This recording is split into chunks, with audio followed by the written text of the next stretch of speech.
тамошобинони азиз, иқдом сар шуда истодааст. дар мағозаи молҳои техникӣ беҳтарин ҳангоми харидорӣ кардани холодильники калон тӯҳфаи калон чангкашаки хитачи.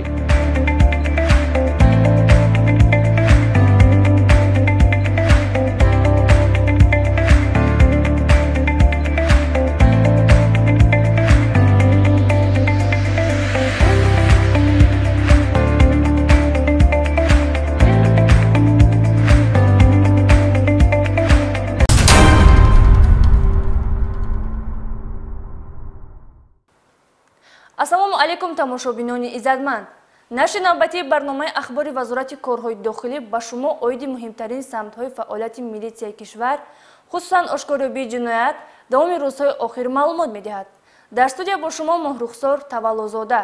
Таваҷҷӯҳ намоед ба сархати гузоришҳо.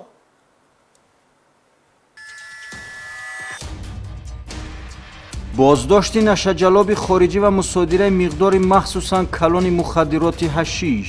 Ну, а тарафи чихо гуфт остановка нёга дам коробкои судагия. Баъди то хона гаштан омадам, ам коробка дам ҷои судаги буд. Гирифтам мошинда бор кардам, ирта хуҷам бурдиш. силсила дуздиҳои ҷавони 23 сола дар шаҳру ноҳияҳои вилояти Хатлон ошкор гардид. марди рӯзгорида барои сеҳру ҷоду ба даст афтод. корафтодаҳо меомаданд, аз дарди сар ё пою даст шикоят мекарданд. рафта рафта ҷинбарурию ҷодушканиро омӯхтам. асосан бо хондани оёту сураҳо хизматрасониамро анҷом медиҳам. ин ва дигар хабару гузоришот дар нашри навбатии барномаи ахбори вазорати корҳои дохилӣ.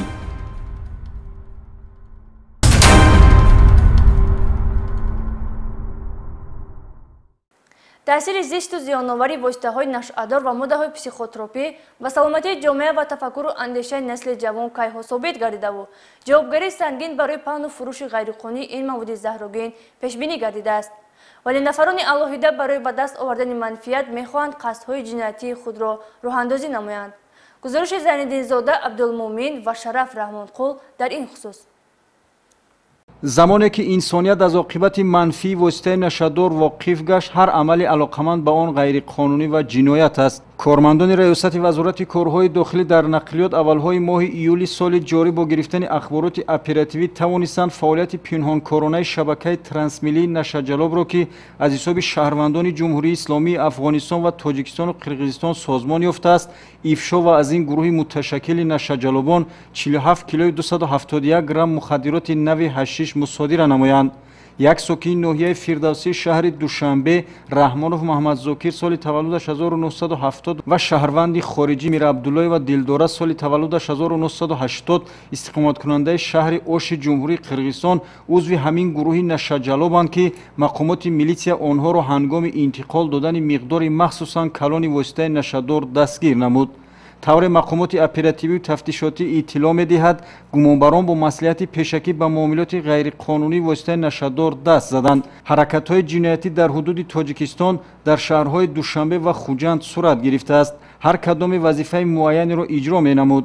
аз рӯи нишондоди Раҳмонов Муҳаммадзокир воситаи нашадори мусодирашударо аз як шарикаш шаҳрванди ҷумҳурии исломии Афғонистон ба даст оварда мехостанд бо ҳамаслаки дигараш Мир Абдуллоева Дилдора ба ҷумҳурии Қирғизистон интиқол дода ба муомилот бароранд. маврид ба зикр аст ки ҳамаслаки ин гурӯҳи ҷиноятпеша ки мебоист ин бори марговаро дар ҷумҳурии Қирғизистон қабул мекард, аз тарафи мақомотҳои ҳифзи ҳуқуқи ин кишвар боздошт ва айни ҳол адои ҷазо дорад. коркарди дурусти ахбороти оперативӣ ба кормандони раёсати вазорати корҳои дохилӣ дар нақлиёт имкон дод ки ба ҳаракатҳои нашаҷалобон нуқта гузоранд. баъди Раҳим гуфт ки яр занг зад, гуфт ки ҳами хебу вака гуфт дар ҷои мохтум дар хона гуфт ки брав гуфт тарафи 7 километр гуфт рафтан гуфт аз тарафи чихо гуфт остановка нёга дам коробкои судагия гуфт. ам коробка дам ҷои судаги буд. гирифтам мошинда бор кардам, ирта хуҷам бурдим шуд. баъд хуҷам бурдем чикор кардем?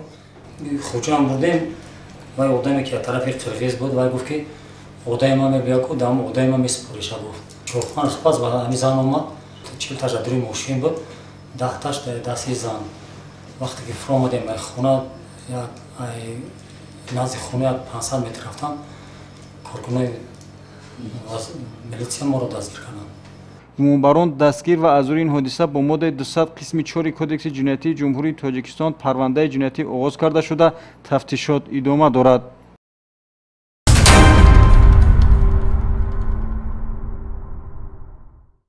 мутаассифона имрӯзҳо бархе аз ҷавонони мо ҷойи илму ҳунаромӯзӣ даст ба кирдорҳои ҷиноятӣ зада ва ҳамаслакони худ нақшаи рабудани молу амволи бегонаро мекашанд.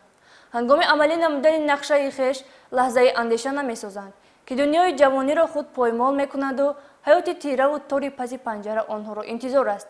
гузориш оиди силсила дуздиҳои як нафар ҷавон таҳия гардидааст. фаъолияти шабонарӯзии кормандони шӯъбаи кофтукови ҷиноятии риёсати вазорати корҳои дохилӣ дар вилояти Хатон ва шӯъбаҳои вазорати корҳои дохилӣ дар як қатор шаҳру ноҳияҳои вилоят ба каҷрафтории як нафар ҷавони чапдаст хотима бахшид. шаҳрванд Неъмати Абдулҳамид соли таваллудаш 1999 истиқоматкунандаи кӯчаи Амиршоеви ноҳияи Восӣ бо гумони даст доштан дар содир кардани ҷиноятҳои дуздӣ дастгир гардид. дастгиршуда тариқи пинҳонӣ вориди биноҳои як қатор муассисаҳои таҳсилоти миёнаи умумӣ, литсейҳо, коллеҷҳо, маорифу иттифоқҳои касаба ва корхонаҳои давлатӣ дар шаҳри Бохтар, ноҳияҳои Кӯшониён, Хуросон, Ёвон, Вахш, Қубодиён, Ҷалолиддини Балхӣ, шаҳри Туз, Ҷайҳон ва Ливакан гардида, аз он ҷойҳо компютерҳои тамғаҳои гуногун, ноутбукҳо, хотираҳои камераҳои мушоҳидавӣ, дастгоҳҳои наворбардорӣ ва маблағҳои пулиро тасарруф намуда аз ҷои ҳодиса ғайб задааст. боздошт гардида баъди он ки бо роҳи пинҳонӣ компютерҳоро тасарруф менамояд ва хотири пинҳон мондани ҷинояти содир намудааш, бо усули ба худхост баъзаҳои хотиравии камераҳои мушоҳидавиро низ тасарруф намудааст. Неъмати Абдулҳамид моҳирона рафтор намуда гумон дошт ки кирдорҳои содир кардааш пинҳон мемонанд, вале дар натиҷаи дори намудани чораҳои фаврию ҷустуҷӯӣ аз ҷониби кормандони милитсия ӯ дастгир гардид. кирдорҳои ҷиноятиаш бошад ошкор шуд. маврид ба зикр аст ки гумон бар ашёҳои тасарруф намудаашро ба пойтахт оварда ба як нафар соҳибкор дар бозори ганҷинаи шаҳри Душанбе ба шаҳрванд Баҳодуров Сомон соли таваллудаш 1997 сокини ноҳияи Фирдавсӣ ки ба фурӯш ва таъмири компютер машғул буд бо нархи арзонтар мефурӯхтааст. Неъмати Абдулҳамид дар 25 ҳолати ҷинояти дузди даст доштан маблағи зарари расонидааш зиёда аз 100 000 сомониро ташкил медиҳад. айни ҳол далелҳои шаъи қисман гирифта шуда аз рӯи ҳодисаҳои дуздӣ бо моддаи 244 қисми 2 кодекси ҷиноятии ҷумҳурии Тоҷикистон парвандаи ҷиноятӣ оғоз гардидаву тафтишот идома дорад.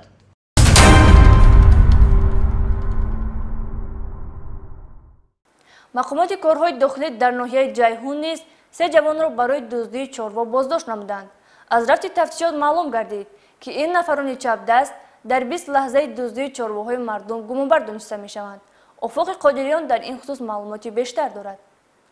пайи ҳам дуздида шудани чорвоҳои мардум аз ҷониби шахсони номаълум дар ноҳияи Ҷайҳон ва ворид шудани аризаву муроҷиати шаҳрвандон ба шӯъбаи вазорати корҳои дохилӣ дар ноҳияи мазкур масъулияти кормандони милитсияро барои ошкор намудани ҷиноятҳо ва дастгир намудани гумонбарон дучанг кард.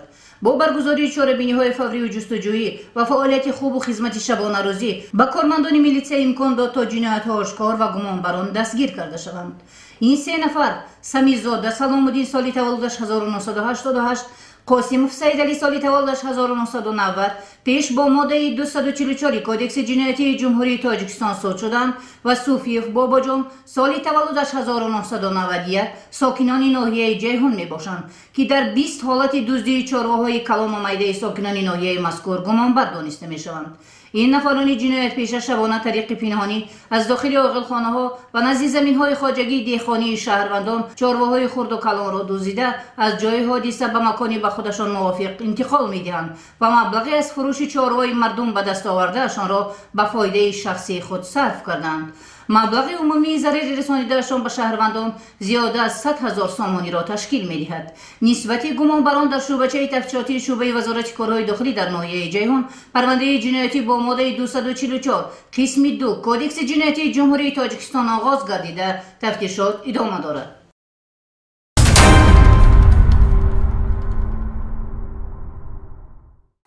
амалҳои хурофотпарастона ба мисли сеҳру ҷоду ва фолбинӣ ки содиркунандагони он шаҳрвандони бесаводу гумроҳ бештар занонро ба доми фиреб мекашанд, кирдори зидди қонунӣ ба ҳисоб рафта дар ин самт ҷавобгарии маъмурӣ ва ҳатто ҷиноятӣ пешбинӣ гардидааст.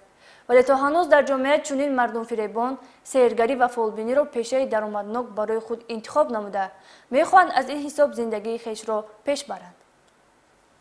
کارمندان شعبه وزارت کارهای داخلی در ناحیه اسپیتامین در نتیجه کارکرد اخبارات اپراتیوی نسبت شهروند مخسیموف اهرالله ترسونبویویچ سال تولدش 1962 استقامت کننده جماعت دهاتی استقلالی ناحیه اویدی کرداری به جامعه خفناکی او مردم فریبی که خود را تدبیرشناس و چاره‌ساز وانمود کرده با راه دعاخوانی به فالبینی و سحر و جادوگری مشغول بود تصدیق نمودند که این نفر نه طبیب خلقی و نه مشکل کشا و چاره‌سازی مردم است بلکه محک اساسی خدمت رسانی او را درآمد پولی گردش می‌دهد. 14 یل بر آور کسل بودم. سال 2014 با بیماری طولانی گرفتار شده از حرکت ماندم. با همین از کار برآمده بعد دعاخوانی آغاز کردم و قابلیتم رشد یافت. کار افتاده‌ها می‌آمدند. از درد سر یا پای و دست شکایت می‌کردند. رفته رفته جنبروری و جادوشکنی را آموختم. اساساً با خواندن آیات و سوره ها خدمت رسانیم را انجام می‌دهم. گمان برشده در منزل اقامتیش واقع در دهه سید قرغان کوچه عبدالصمدوی جماعت دهاتی استقلالی ناحیه اسپیتامین فعالیت غیر قانونی را به راه مانده به عمل و کردار مردم فریبانه فالبینی بختکشایی با راه دعاخوانی گرم و خنک کردن مناسبت بین مرد و زن جنبروری جادوشکنی و دیگر خدمت رسانی‌های پولکی به باوری دینی علاقمند مشغول شده است. چنانچه ضمن سنجش اپراتیوی آشکار گردید که سنه 5 ایول با راه فریب به باوری زن 38 ساله ساکن ناحیه دیوشتیج درآمده با بهانه او را با سابق شوهرش یکجا نمودن و توسط سحر و جادوگری استوار نمودن محبت اویلادوری از آخران 1600 سومانی گرفته به احتیاجات شخصی استفاده برده است. آوازه مهارت فوق‌العاده گمان برشده اهرالله مخسیموف بازار خدمت رسانی او را گرم نموده است. با فرضیه اپراتیوی این زن یگانه جربیده نیست که از گمراهی خود ضرر دیده باشد. هرچند عملهای مردم فریبانه گمان برشده اهرالله مخسیموف پرده پوشانه صورت گرفته است اما دسترس میلیسیا گشت و نسبتش طبق طلبات ماده 247 کودکس جنایتی قلابی پرونده جنایتی آغاز کرده شده است.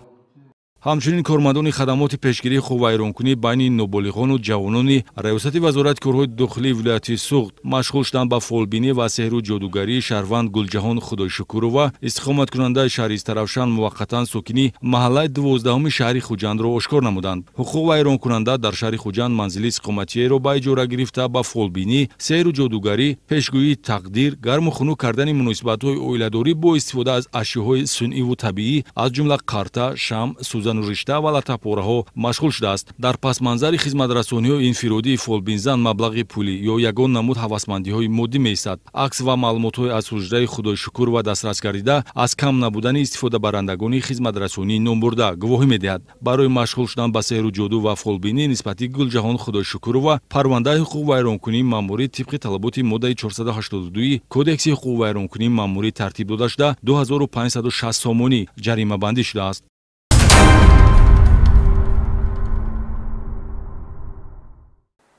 بینندگان گرامی، در پایان برنامه توجه نمایید به یک اعلان. با معلومات شهروندان رسانیده می شود که وقتهای آخر از جانب شخصانی نامعلوم تعداد صادر کردن جنایت‌های قلابی با راه تصرف مبلغ‌های پولی از کارت‌های بانکی جمعیت سهامی پوشیده دوشنبه سیتی بانک زیاد شده است. سبب تصرف کردن مبلغ‌های پولی این نادرست استفاده نمودن کارت‌های بانکی از جانب میزبان و به شخصان ناشناس پیشنهاد نمودن رقم کارت بانکی و رمزی مخفی میباشد. بنابراین از شهروندان و میزبان بانک‌ها احترامانه خواهش می‌نماییم که جهت ناافتیدن به دام قلابان از دادن رقم‌های کارت بانکی و رمزی مخفی به شخصان ناشناس و تصادفی خودداری نمایید.